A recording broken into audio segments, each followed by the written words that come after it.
जय संविधान। आज आपल्या समोर येण्याचं कारण असं होतं की महाविकास आघाडीचा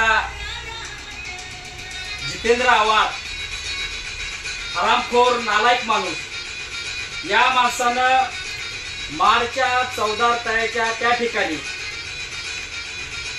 विश्वरत्न डॉक्टर बाबासाहेब आंबेडकर यांचा फोटो जाणीवपूर्वक फाडून त्या ठिकाणी विटंबना केलेली आहे।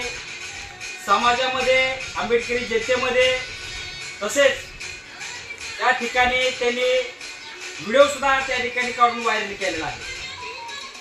त्या व्हिडिओमध्ये पाहत असताना त्या ठिकाणी एक कार्यकर्ता तो सांगतो की फाडू नका, तरी सुद्धा त्यांनी जाणीवपूर्वक त्या ठिकाणी फोटो फाडलेला आहे आणि विश्वरत्न डॉक्टर बाबासाहेब आंबेडकरांचा अपमान म्हणजे भारत देशाचा अपमान आहे, तो आम्ही कदापि खपवून घेणार नाही। जितेंद्र आव्हाड जो व्यक्ती म्हणतोय संविधान वाचवा, लोकशाही वाचवा, पण ज्या माणसानं संविधान दिलं त्या माणसाचा फोटो म्हणजे या देशाचा बाप विश्वरत्न डॉक्टर बाबासाहेब आंबेडकरांचा जाणीवपूर्वक अपमान केला, आम्ही त्या माणसाला कदापि माफ करणार नाही।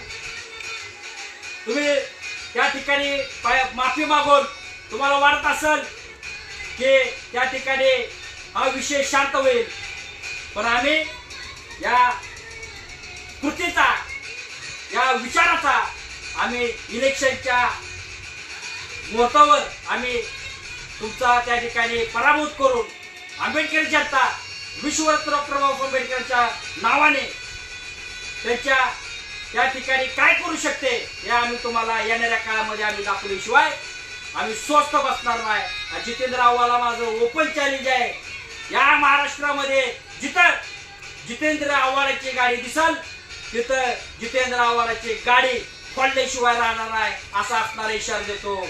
जय भीम, जय संविधान।